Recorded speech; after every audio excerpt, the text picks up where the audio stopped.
Pernah kepikiran nggak sih, gimana kalau dunia yang kita lihat, kita dengar, dan kita rasakan ini sebenarnya bukan realitas yang sesungguhnya?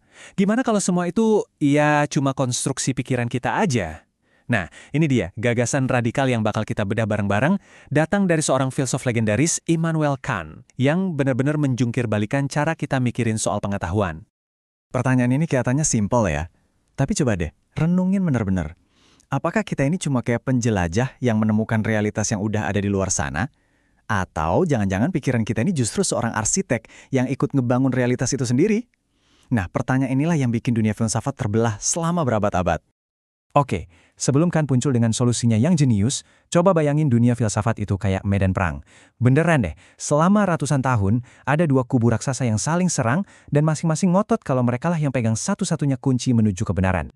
Di sudut pertama, ada tim akal atau para rasionalis. Mereka tuh yakin banget, pengetahuan sejati itu murni, datang dari dalam pikiran. Kita udah lahir bawa ide-ide bawaan.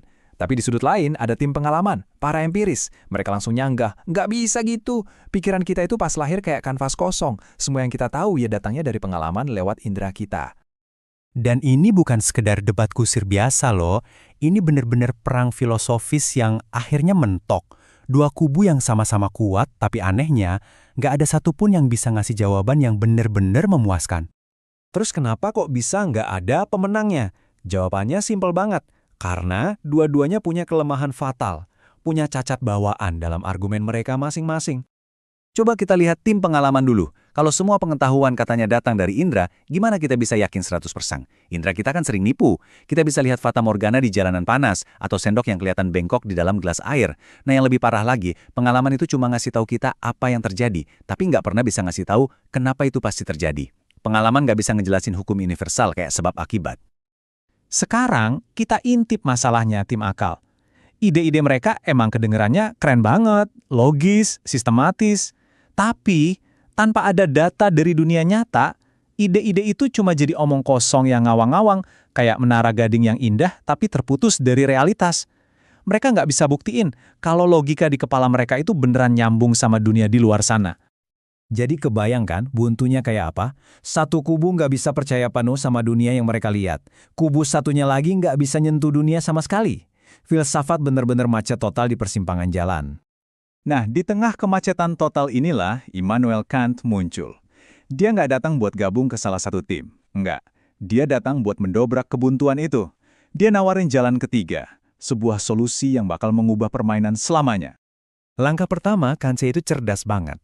Dia mengakui kalau tim pengalaman ada benernya juga. Dia setuju, iya jelas kita belajar dari dunia. Pengetahuan jenis ini dia sebut a posteriori. Gampangnya, pengetahuan yang kita dapat setelah ngalamin sesuatu.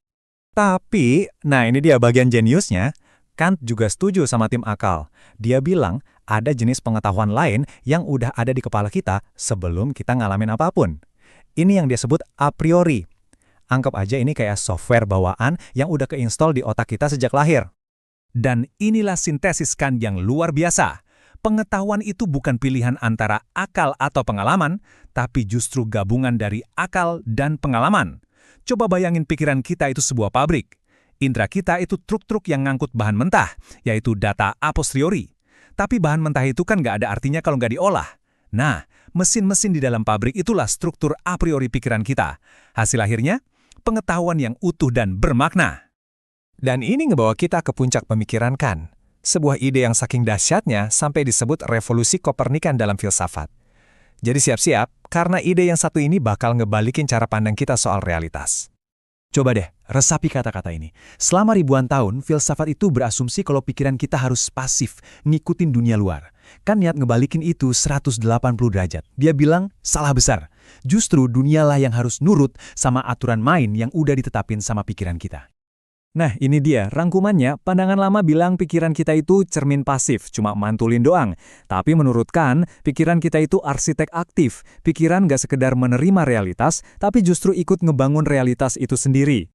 Terus gimana caranya pikiran kita ngebangun realitas? Lewat sesuatu yang disebut Kant kategori a priori. Anggap aja ini tuh kayak sistem operasi bawaan yang udah terinstal di setiap otak manusia. Contohnya gini deh. Ruang dan waktu, menurut Kant, itu sebenarnya nggak ada di luar sana. Keduanya itu lebih kayak kacamata yang udah nempel permanen di pikiran kita yang kita pakai buat ngelihat segala sesuatu. Sama juga kayak sebab akibat. Kita tuh nggak nemuin hukum sebab akibat di alam, tapi pikiran kita lah yang secara otomatis maksain aturan itu ke dunia, biar semua kejadian jadi masuk akal. Ini ngebawa kita ke sebuah pembedaan yang penting banget. Kant ngebagi realitas jadi dua. Ada yang namanya fenomena, yaitu dunia yang kita alami, yang udah difilter dan dibentuk sama pikiran kita. Cuman dunia inilah yang bisa kita tahu.